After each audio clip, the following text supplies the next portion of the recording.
আসসালামু আলাইকুম ওয়া রাহমাতুল্লাহি ওয়া বারাকাতুহু। আমি মোহাম্মদ মুসাব্বিরুল ইসলাম রনক। আশা করি আল্লাহ সুবহানাহু ওয়া তাআলার রহমতে আপনারা সবাই অনেক অনেক ভালো আছেন। আজকে পবিত্র কোরআন এবং আধুনিক বিজ্ঞান এই সিরিজের 10ম পর্ব।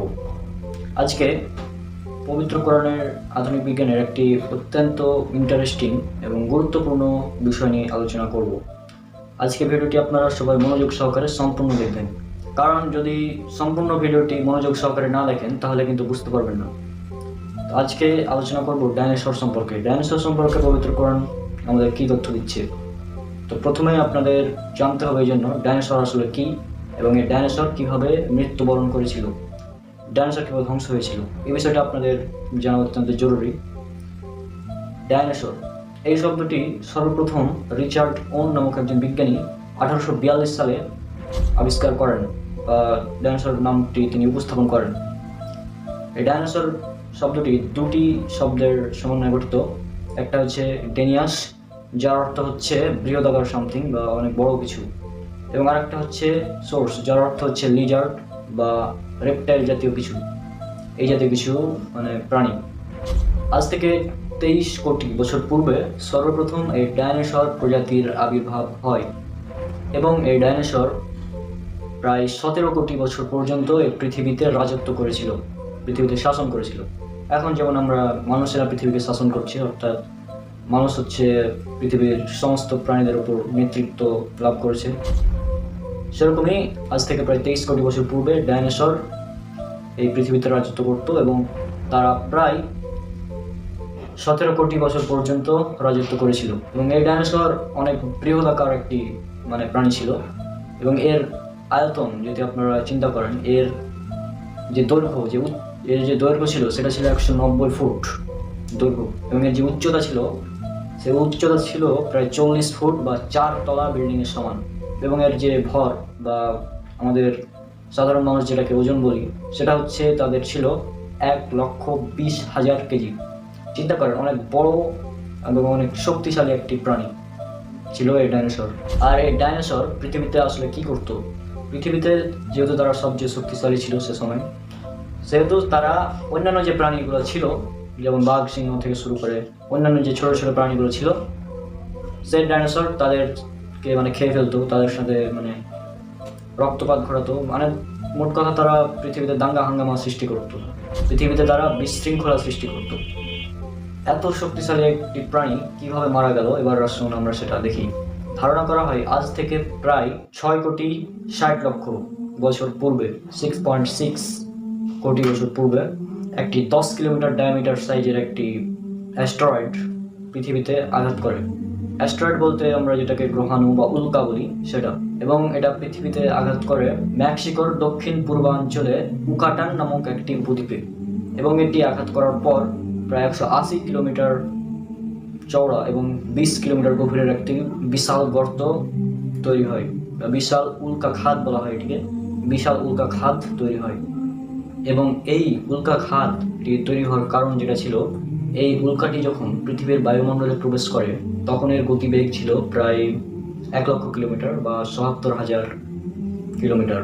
তো এত বেগে একটি উল্কা যখন পৃথিবীতে আঘাত করে, তার ফলেই তৈরি হয় এত বড় এবং বিশাল একটি উল্কা খাত। এবং এর ফলে পৃথিবীতে প্রচণ্ড জোরে ভূমিকম্প এবং বিভিন্ন প্রাকৃতিক দুর্যোগ শুরু হয়ে যায়, জলোচ্ছ্বাস শুরু হয়ে যায়। এবং এর ফলশ্রুতিতে যেটা ঘটে সেটা হলো যে বিভিন্ন ধ্বংসস্তূপ তৈরি হয় এবং ডাইনোসরগুলো সেই মাটির নিচে চাপা পড়ে মারা যায়। তাহলে এখানে আমরা ডাইনোসরের মৃত্যুর দুটা পয়েন্ট পেলাম। 1 নম্বর পয়েন্ট হচ্ছে আকাশ থেকে একটি উল্কা এসে পৃথিবীকে আঘাত করে, এবং 2 নম্বর কারণ হচ্ছে এই উল্কা আঘাত করার ফলে তারা মাটি চাপা পড়ে মারা যায়। এবার দেখি পবিত্র কোরআন এ সম্পর্কে আমাদের কি তথ্য দেয়। আমি এবার চলে যাব পবিত্র কোরআনের সূরা সাবা, সূরা নাম্বার 34, আয়াত নাম্বার 9। এই আয়াতে আল্লাহ সুবহানাহু ওয়া তাআলা বলছেন, তারা কি তাদের সামনে এবং পেছনে, আসমান এবং জমিনে যা আছে তার প্রতি লক্ষ্য করে দেখে না? যদি আমি ইচ্ছা করি তাহলে তাদেরকে সহ ভূমিকে ধসিয়ে দিব, অথবা আসমান থেকে এক খণ্ড তাদের উপর নিক্ষেপ করব। অবশ্যই এতে রয়েছে আল্লাহ ভীরু প্রত্যেক ব্যক্তির প্রত্যেক বান্দার জন্য নিদর্শন। এ আয়াতে লক্ষ্য করুন, আল্লাহ তাআলা এখানে বলছেন, আল্লাহ তাআলা আমাদের লক্ষ্য করতে বলছেন। আর যখনই আল্লাহ তাআলা লক্ষ্য করতে বলেন তখনই আল্লাহ তাআলা অলরেডি সেটা ঘটিয়ে ফেলেছেন। কোন এক সময় পূর্বে আল্লাহ তাআলা সেটি ঘটিয়ে ফেলেছেন, এই জন্য আল্লাহ তাআলা সেটা আমাদেরকে লক্ষ্য করতে বলেন। এবং লক্ষ্য করতে বলছেন কি, আল্লাহ সুবহানাহু ওয়া তাআলা যদি চান তাহলে তিনি আসমান থেকে এক খণ্ড নিক্ষেপ করতে পারেন এবং তিনি ভূমি সহ ধ্বংস দিতে পারেন, যেটা আমরা ডাইনোসরের ক্ষেত্রে দেখেছি যে ডাইনোসরের উপর এক খণ্ড উল্কা নিক্ষেপ হয়েছিল, ফলে তারা ভূমি সহ ধসে গিয়েছিল এবং ভূমির মাটির স্তূপের নিচে চাপা পড়ে মারা গিয়েছিল।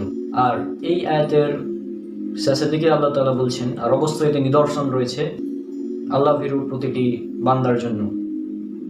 এবং আল্লাহ তাআলা এখানে নিদর্শন একটি রেখে দিয়েছেন, যে নিদর্শনটা আমরা আজ বুঝতে পারছি কোন নিদর্শনের কথা আল্লাহ তাআলা এখানে বলছেন। আমার কাছে মনে হয় এটা তিনি ডাইনোসরের কথাই বলছেন।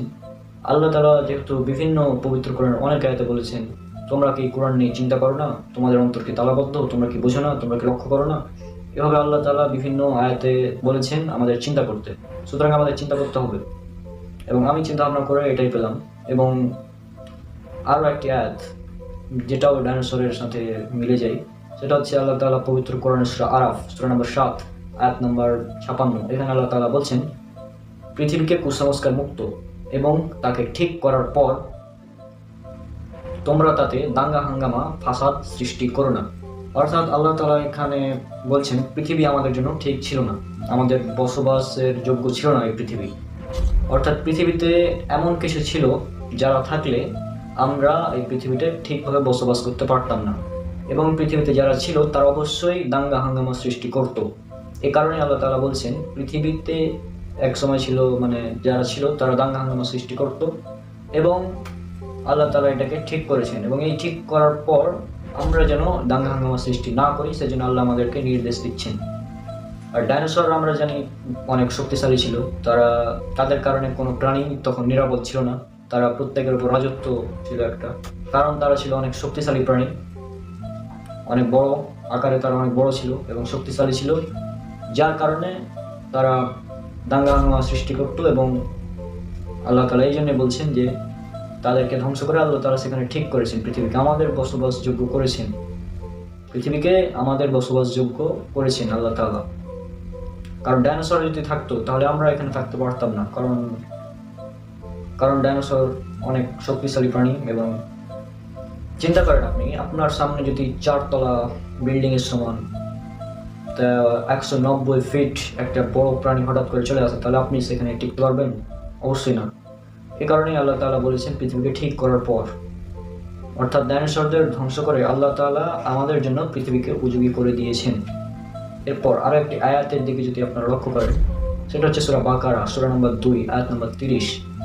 এই আয়াতে আল্লাহ সুবহানাহু ওয়া তাআলা বলছেন, আর স্মরণ করো যখন আল্লাহ তাআলা ফেরেশতাদেরকে বললেন আমি পৃথিবীতে খলিফা বা প্রতিনিধি সৃষ্টি করছি, তখন ফেরেশতারা আল্লাহ তাআলাকে বলল, আপনি কি এমন কাউকে সৃষ্টি করবেন যে কিনা পৃথিবীতে দাঙ্গা হাঙ্গামা সৃষ্টি করবে, রক্তপাত করবে? অথচ আমরাই তো আপনার ইবাদত করছি, আপনার পবিত্রতা ঘোষণা করছি। তখন আল্লাহ তাআলা বললেন, আমি যা জানি তোমরা তা জানো না। অর্থাৎ এই আয়াতে ফেরেশতারা বলছেন যে আল্লাহ এমন কাউকে সৃষ্টি করতে যাচ্ছেন যে যারা পৃথিবীতে দাঙ্গা হাঙ্গামা সৃষ্টি করবে। কারণ ফেরেশতারা দেখেছিলেন পৃথিবীতে আল্লাহ যাকেই রাজত্ব দান করেছিলেন তারাই দাঙ্গা হাঙ্গামা সৃষ্টি করেছিল।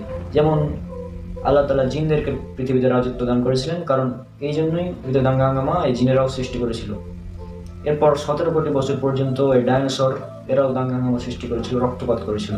ফেরেশতারা এটা জানতেন, সেজন্যই আল্লাহকে প্রশ্ন করেছিলেন, আপনি কি এমন কাউকে সৃষ্টি করতে যাচ্ছেন যারা পৃথিবীতে দাঙ্গা হাঙ্গামা সৃষ্টি করবে? এই আয়াতটি অ্যাকচুয়ালি জিনদের উদ্দেশ্যে নাজিল করা হয়েছিল, কিন্তু পবিত্র কোরআনের একটি আয়াত বিভিন্ন প্রেক্ষাপটে নাজিল হয়, একটি আয়াত অনেকগুলো প্রেক্ষাপটে নাজিল হয়।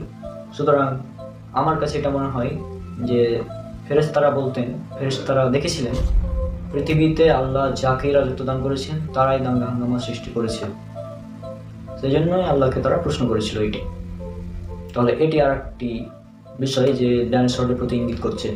আরও যে সূরা আরাফ 7 নম্বর সূরার 56 নম্বর আয়াতে যে আল্লাহ বলেছেন পৃথিবীকে ঠিক করার পর, অর্থাৎ যারা পৃথিবীতে দাঙ্গা হাঙ্গামা করতো আল্লাহ তাদেরকে ধ্বংস করে দিয়েছেন, কিন্তু জিন জাতি কিন্তু এখনো পৃথিবীতে আছে।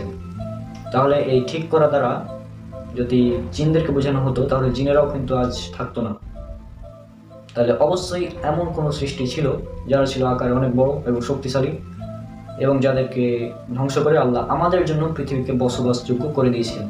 তাহলে আজকের সম্পূর্ণ আলোচনা থেকে যেটা আমরা বুঝলাম, ডাইনোসররা এই পৃথিবীতে এক সময় ছিল, যাদেরকে আল্লাহ তাআলা ডাইনোসরদের পৃথিবীতে রাজত্ব দিয়েছিলেন, ফলে তারা পৃথিবীতে দাঙ্গা হাঙ্গামা সৃষ্টি করত, এবং আল্লাহ তাআলা আসমান থেকে এক খণ্ড নিক্ষেপ করে তাদের মাটির ধ্বংসস্তূপের নিচে ফেলে তাদেরকে ধ্বংস করে দিয়েছিলেন।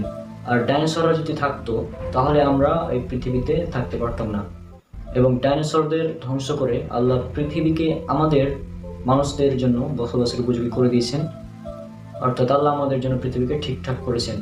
ফেরেশতারা জানতেন এটা, যে ডাইনোসররাও পৃথিবীতে দাঙ্গা হাঙ্গামা সৃষ্টি করেছে, কারণ তারা সেটা দেখেছিলেন, এবং এই জন্য তারা আল্লাহকে প্রশ্ন করেছিলেন, আপনি যে পৃথিবীতে খলিফা নিযুক্ত করতে যাচ্ছেন, তারাও কি পৃথিবীতে দাঙ্গা হাঙ্গামা সৃষ্টি করবে নাকি? এবং ডাইনোসরের যে ফসিল, অর্থাৎ ডাইনোসর যে কঙ্কালগুলো, সেগুলো আমরা আজকাল দেখতে পাচ্ছি, এবং এটা দ্বারা এটাই বোঝা যায় যে ডাইনোসর পৃথিবীতে একসময় ছিল, এবং পবিত্র কোরআনে সেটা ইঙ্গিত দেওয়া আছে। ডাইনোসর তো কয়েকদিন আগে মানুষ আবিষ্কার করলো, কিন্তু পবিত্র কোরআন সেটা 1400 বছর আগেই বলে দিয়েছে। তাই আসুন আমরা পবিত্র কোরআন নিয়ে গবেষণা করি এবং ইসলামকে মেনে চলার চেষ্টা করি। তো আশা করি আপনারা কিছুটা হলেও ধারণা পেয়েছেন এই ডাইনোসর সম্পর্কে পবিত্র কোরআনে কি বলা হয়েছে, এবং এটা গবেষণার ফলাফল। আল্লাহ তাআলা আমাদেরকে পবিত্র কোরআন নিয়ে গবেষণা করতে বলেছেন, সেজন্য আমরা পবিত্র কোরআন নিয়ে গবেষণা করছি, এবং এই গবেষণা করাতে কোনো গুনাহ নেই। আল্লাহ আমাদেরকে যেহেতু গবেষণা করতে বলেছেন, আমরা গবেষণা করছি। আর আপনারাও পবিত্র কোরআন নিয়ে গবেষণা করুন, ইনশাল্লাহ অনেক কিছু জানতে পারবেন। আজকের ভিডিওটি যদি আপনাদের ভালো লেগে থাকে তাহলে অবশ্যই একটি লাইক দিবেন এবং শেয়ার করবেন আপনাদের বন্ধুদের সাথে। প্রয়োজনে ভিডিও ডাউনলোড করে আপলোড করে দিন, এবং আমার চ্যানেলটি সাবস্ক্রাইব করে সাথে থাকবেন। আসসালামু আলাইকুম ওয়া রাহমাতুল্লাহি ওয়া বারাকাতুহু।